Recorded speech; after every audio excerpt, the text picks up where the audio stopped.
Whereas when I went through like a whole dark night of the soul again, I had to flush that idea. And I had to come back to my truth and be like, I'm hungry for coaching. I love supporting people. I don't care if I do it for free. I'm just going to coach, coach, coach. Everyone who's worked with me one on one knows this. But in the beginning, when I was a coach, I was charging pretty high ticket. And there was a part of me that would just focus on, like, what am I making? Okay, did this person pay? What's going on? My energy was really stuck on the figure that I was going for.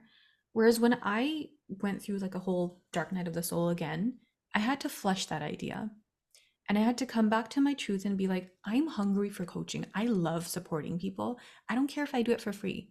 I'm just going to coach, coach, coach. I slashed my prices to like nothing. And then my practice picked up. And I removed income goal off my vision board that year. This year, I've brought it back on from a healthier place. But for last year, I removed it. And I said, I'm going to have an impact goal. As a result of having an impact goal, I made more money than I did any year before. So, what that meant for me is yes, the money is there, but it's a consequence of my actual work.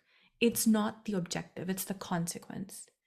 So, it's like saying it's never about the money, it's never about the relationship, it's never about the house. There's something deeper there. And if we don't know what that deeper is, we can get stuck on the outcome. And when we get stuck on the outcome, then we're not living with authenticity or hope or whatever that is that we need to live with in order to actualize our potential.